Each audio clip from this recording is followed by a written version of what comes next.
ستا نکاح زه تړم ستا جرګه زه کوم ستا د وطن د حفاظت جنګ زه کوم ستا د وطن او د دین د حفاظت دپاره مولا همیشه توره موچته کړې ده او ټوپک یې موچت کړی دی که امریکا راغلی ده او روس راغلی دی ستا عالم او قاري د دین دپاره الحمدلله جنګېدلی دی او چې مونږ راشو نو ښه راته راته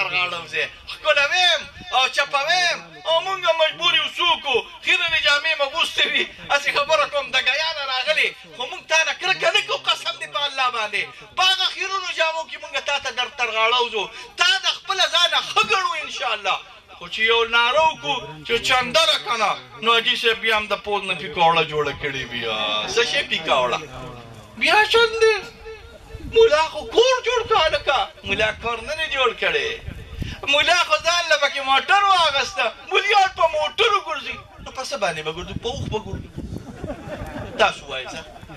په اوښ به دا هغه چارڅدې نه چې زه اوس په اوښ باندې راتلم او 3 ورځې راتلم 3 ورځې مزل راغلی دی او دلته را روان وم او داسې ده دا خو د اوښ زمانې نه دي راغلې او نه د اسونو زمانې را خو تاسو په ګاډو کې ګرځئ او موږ به په ګاډو کې ګرځو مولا ستا په چندې په پیسې باندې ګاډی نه دی اخیستی مولا ستا د چندې په پیسې باندې کور نه دی جوړ کړی هغه مولا دی خدای پاک د کور دی الله تعالی د تخبه کندرات کې چې کوم مولا ستا د چندې په پیسو باندې کور جوړوي او دلته کور دی الله تعالی د تخبه کندرات چې د چندې په پیسو کور جوړوي د چندې په پیسو باندې خپل آبادي کوي دلته کور دی الله تعالی د تخبه کندرات کې مولا به په نره تا سره ژوند تېروي انشاءالله ستا خدمت به کوي ستا د بچو خدمت به کوي ستا د دین خدمت به کوي د علوم مسجد مدرسه مرکز دا به انشاءالله تیار تکړه مضبوط ستا لپاره ساتي تا نه نور څه نه غواړو خو 2 کاره به راسره کوې یو خو دا ده چې ادب به مې کوې دا ادب زما مه کوه دا د دې پټکو مه کوه دا د رسول الله صلی الله علیه وسلم د تاج وکړه دا د رسول الله صلی الله علیه وسلم د جامو وکړه دا د رسول الله صلی الله علیه وسلم د دې مصالې وکړه نور د نه هېڅ نه غواړو خو ګورې د پټکي او د ګیرې او د جومات او د مدرسې بې ادبي ونه کې ګورې حالات ډېر خراب دي دی یو که نه دي که نه نوی نسل مې خراب شو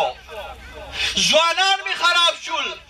فیسبوک خراب کړه یوټیوب خراب کړه پراپیګنډې خراب کړه ناکارو نظریو خراب کړه مولا ته یې ورته بلا جوړه کړې ده او د مولا نه یې ورته دهشتګرد جوړ کړی دی مولا بلا ده مولا دهشتګرد دی زه اوس دې ځای کې ناست وم تاسو خفه کېږئ ما داسې د دې نه د هغه ځای پورې نظر واچو په دې کلي کې د دې ځای نه د هغه ځای پورې چې تاسو ټول ناست یې نو یا زما مخې ته قاریان یې یا حافظان یې یا تبلیغیان یې یا اجیان یې او د هغه ځای پورې ټول د ګیرو والا ناست یې وګورئ که دروغ مې ویلي نو ګورئ ورته خیر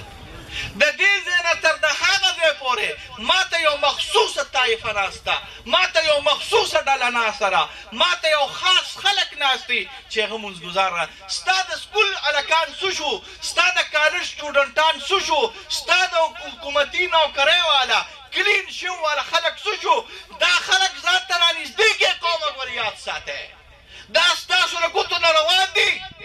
خپل د سټوډنټ د سکول سټوډنټ بچې خپل د کالج سټوډنټ بچې د کلین شو نه مه یارېږه چې د ګیره خریلې ده تم د کلین شو والا ګورې ما نه مه یارېږه چې د دې مولا ډېره ببره ګیره ده په ما باندې به م ګیره پرېږدي سره د دغې کلین شو نه راشه زما په خوا کې کښېنه د مدرسې په خوا کې کښېنه د دیندار سړي په خوا کې کښېنه د عالم په خوا کې کښېنه سره د نوکرۍ نه د عالم په خوا کې کښېنه سره د جدید تعلیم نه د عالم په خوا کې کښېنه تاسو ته مې ګورې دا درخواست دی دا خلک د نه د ګوتو نځي ګورې دا کوم خلک چې زمونږ د سکول خلک دي د کالج خلک دي د یونیورسټو خلک دي د حکومتو سرویسونو خلک دي هسې په کور کې نه ناست راغلي دي او تا نه لرې لرې کېږي ګورې زما تاسو ته دا درخواست دی دا خلک ځان ته رانږدې کړئ ګورې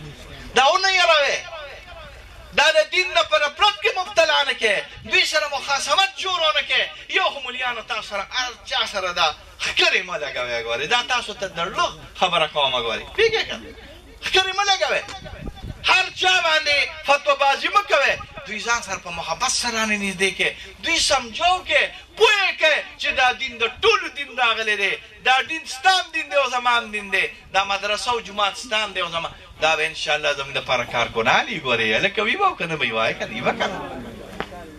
په څه زمانه کې زموږ په دې علاقه کې سویډن ورته ویل کېږي کارټونه راغلل او زموږ علاقه کې چې څه جنجالونه وي نو بس وایي چې کوم ځای غم دی نو دا میر عالم دی، نو چې څه جنجال وي که نه د مولیانو نه هغه زما د ایستل راځي. پخوا خو مونږ ډېر زیات جنجالیان، دا طالبان به وو، دا هر کال به زموږ حکومت سره جګړه یو دوه درې راکیو او هغوی به بس چې کارټونو به وشو یا به څه شعر ووته به ډه شو چې جلسه به راووته او چې ډلسه به راغله بس لاس به په هغې کې ولګېد. هر کال به زموږ جګړه، زموږ د مدرسې یو دوه ناظمانو، یو قمقل و یو هوښیار. قمقل به وي مفتي صاحب اشاره کوه او د نورو به وي بیا یې تماشه کوه، هغه هوښیار به راته وي خو لږه ګزاره کوه. څه کوه ګزاره ښه شي راغله. نو خبره مې تاسو ته دا کوله، تاسو به دا خلک ځان ته رانږدې کوئ. ګورې دا د نه لرې نه شي. نو موږ چې به کله جلوس کوو که نه، نو زموږ ګمان به دا و چې دا د کارټونو خلاف جلوس دی، د رسول الله سلم مبارک کارټونه یې جوړ کړي خلاف، دا د رسول الله صلی الله علیه وسلم. نو بس موږ ملیان طالبان به پکې قسم دی په الله باندې چې موږ به ووتو د سکوله لکان به موږ نه مخکې ولاړو، د کالج ګیرخرین لکان به موږ نه مخکې ولاړو، پروفیسوران لیکچرران ماسټران دا به زموږ نه مخکې ولاړو. نو چې زموږ نه مخکې د دین دپاره ولاړې خو محبت یې راغلی دی، عشق یې راغلی دی، محبت یې راغلی دی. نو تاسو به انشاءالله د دوی دا عشق او محبت د دین دپاره انشاءالله استعمالوئ. الله پاک هم پتوانه جانه خوشحاله که. زما ملګری او زما دوست حضرت مولانا وسیم قریشي صاحب ثاني توجه دا انشاءالله راغلی دی، دی به تاسو ته انشاءالله تقریر هم کوي. ما خو دې بلال ته ویلي مو چې زه نه راځم ځکه زمونږ سبقونه شروع شي او چې سبقونه شروع شي او مدرسه شروع شي نو مونږ له چې څوک 1 لاک روپۍ هم د سر راکوي که نه نو مونږ هغه د سربندولو نه شو تللی ځکه تکلیف وي. مونږ خو مدرسین محتممین خلک راغلي خو دا بلال ډېر زیات زورور دی. بیا هم زه رالم الله دې تاسو خوشحاله کړي او زما دا لږې خبرې به په ډېرو منظور کړي او تکلیف مصیبت هم الله تعالی په امان کې وساته.